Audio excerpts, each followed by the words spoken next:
तो डिस्करेजमेंट आ जाएगा। तो हाँ, सरकार ने एक चीज की कि जब एसीजेड चालू होता है तब कि everything is a tax free, foreign territory, excise, custom, so many things have been told, but the ground reality में जो लोगों ने एग्रीमेंट किया है, नाउ यू आर, अभी आप कहते हैं कि आप टैक्स भरो, वो गलत चीज है। पहले से बता देना चाहिए कि भाई मेरी मेट है इसके अंदर। एक बार आप रूम के अंदर आ जाएंगे फिर उसको गला दबाने का वो बराबर नहीं है। और फॉरेन इन्वेस्टर के दिमाग में एसीजेड की जो स्टोरी है ये थोड़ा कुछ डिस्टर्ब हो जाएगा। और एसीजेड के बदले में एईजेड जो है, एग्रीकल्चरल एक्सपोर्ट जोन, उसके बारे में मैं कहता हूं कोई इन्वेस्टमेंट नहीं है, कोई स्टेट्स की पॉलिसी अलग है, और दूसरा एग्रीकल्चरल एक्सपोर्ट जोन में कॉर्पोरेट मैनेजमेंट नहीं है, कॉर्पोरेट लीडरशिप है, एंटरप्रेन्योरशिप। अगर एग्रीकल्चरल एक्सपोर्ट जोन में कॉर्पोरेट मैनेजमेंट आ जाएगी तो then it will be a very big boost to the productivity of the agricultural sector and lot of foreign players will come. one of the best advantage in agricultural export zone, there is no land dispute and there is no border disputes. These are the very important thing which is against in the SEZ.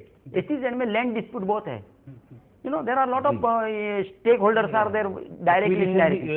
ही एक समस्या बन गई है। हाँ, तो AEZ बहुत अच्छा है मगर उसके बारे में इधर कुछ बात हुई नहीं है मेरे हिसाब से। बिल्कुल, ये हमारे साथ भावना जी लगातार बनी हुई हैं AMC से। भावना जी, जिस तरह से कहा जा रहा है कि SEZ में लैंड को लेकर के बहुत हचपच की स्थिति होती है, बहुत सारे आरोप प्रत्यारोप लगने लगते हैं, लेकिन यहाँ पर बात AEZ की आ रही है। एग्रीकल्चरल जोन एक ऐसा जोन है जो हिंदुस्तान में सबसे बड़े पैमाने पर है। 70% के लोग खेती पर ही निर्भर करते हैं। आपको लगता है कि सीधे तौर पर इसी पर बात करने की कोशिश होनी चाहिए थी अगर इन्वेस्टमेंट की बात आती है?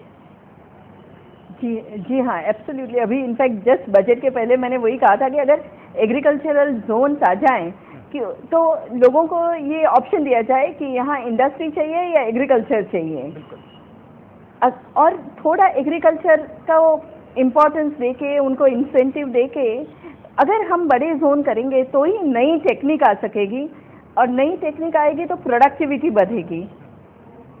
बिल्कुल, नई टेक्निक आएगी तो प्रोडक्टिविटी बढ़ेगी। आखिर भावना जी, एक अहम सवाल ये भी उठता है यहाँ पर, आज तक के जब कोई भी शिक्षा के क्षेत्र की बात करता है, पढ़ लिख करके कुछ करने की बात करता है, कभी कोई ये नहीं कहता कि उसे एग्रीकल्चर के फील्ड में जाना है, उसे किसान बनना है। आखिर क्यों नहीं इस तरह की नीतियां लाई जाती कि कोई शख्स वो करना चाहे जो हिंदुस्तान में बड़ी तादाद में होता है? क्या कुछ ऐसा किया जाना चाहिए? Absolutely, absolutely. इनफैक्ट एग्रीकल्चर के लिए भी एक स्पेशल ट्रेनिंग हो सकती है, स्पेशल टेक्निक्स होती है, पर उसके लिए अपने बड़े बड़े फार्म्स चाहिए। अपने इंटरनेशनल भी देखे, चाहे ऑस्ट्रेलिया देखे, चाहे यूरोप देखे, वहाँ पे भी पढ़े लिखे लोग एग्रीकल्चर करते हैं, ऐसा नहीं कि नहीं करते हैं। और एग्रीकल्चर में जैसे उन्होंने खुद कहा डेयरी फार्मिंग है, वो एक स्पेशल सेक्टर है। बिल्कुल भावना जी, ये एक अहम सवाल भी है। सर, आप कुछ कहना चाह रहे थे।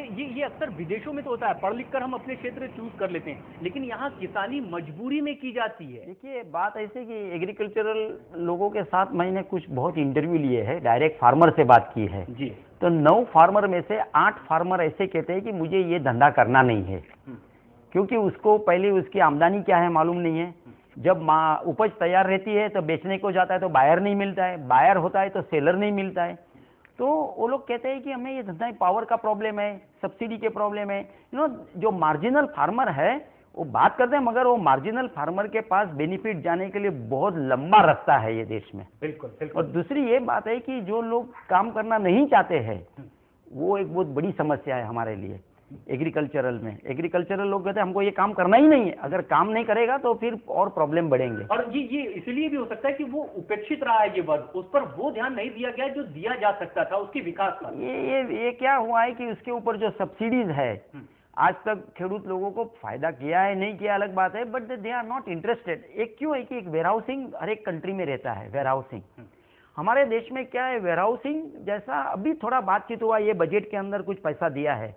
वेयर हाउसिंग क्या चीज है कि खेडूत के पास अगर उपज तैयार हुई तो 10 किलोमीटर के अंदर जाके बड़ा गवर्नमेंट का वेयर हाउस रहता है, वो रजिस्टर करने का, वहां वो माल रखेगा और उसको एक रिसीट मिलेगी। वो रिसीट वो ट्रेडर को, इसको किसी को भी बेच सकता है। अगर भाव ऊपर गया तो खेडूत के जेब में पैसा जाएगा। ये विदाउट वेयर हाउसिंग वो कहाँ माल रखेगा, न उसको स्टोरेज है, न वो मटेरियल हैंडलिंग है, न कोई रोड्स है, तो उसके पास कोई रास्ता क्लैरिटी नहीं है। बात बड़ी होएगी भाई, पर पैसा जेब में आएगा तब क्रेडिट खुश होएगा। बिल्कुल, ये सीधा तरीका हो सकता है। हालांकि स्टोरेज बढ़ाने की बात जरूर कही है इस बजट में वित्त मंत्री ने। Regulation and development act has been pass, but now the implementation में एक प्रॉब्लम ये है कि समझो मेरा खेत है 10 किलोमीटर के अंदर है, तो बॉम्बे म्युनिसिपल कॉर्पोरेशन या यहाँ जो सरकार की पंचायत है वो उसको जगह देने के लिए तैयार नहीं है।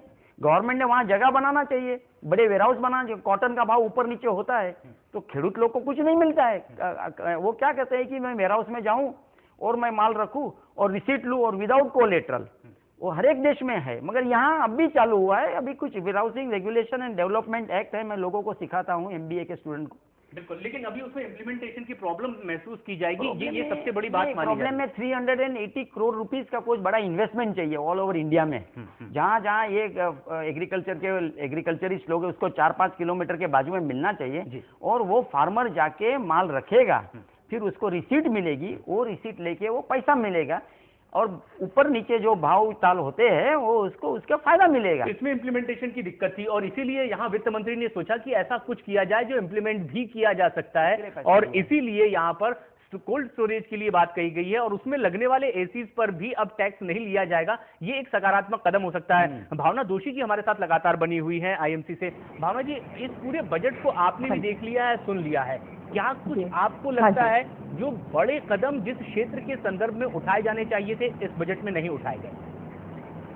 वैसे देखे जाए तो बहुत सारे सेक्टर्स हैं, हर एक सेक्टर की कुछ न कुछ एक्सपेक्टेशन रहती है जी।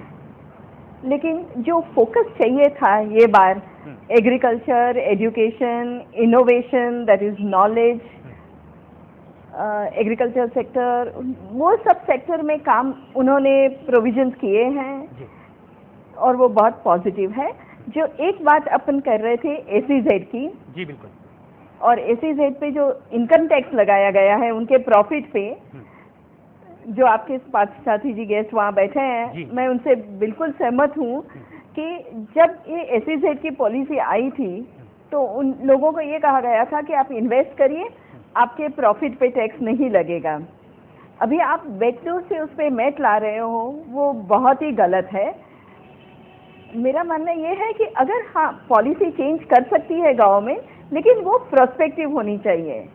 मतलब कि अभी फ्यूचर में जो SEZ बनाएंगे तो उनको पता है कि अभी टैक्स लगेगा और उन्हीं को ये टैक्स लगाना चाहिए। फिर अगर उनको उनके वर्किंग में बैठता है, फाइनेंशियल में एडजस्ट होता है तो आ सकते हैं, नहीं तो नहीं आएंगे। बिल्कुल, और ये एक तरीका हो सकता था। हालांकि आशंकाएं कुशंकाएं अब भी बरकरार है और ये निरंतर चलती रहती है जब तक कि सरकार कायम होती है। और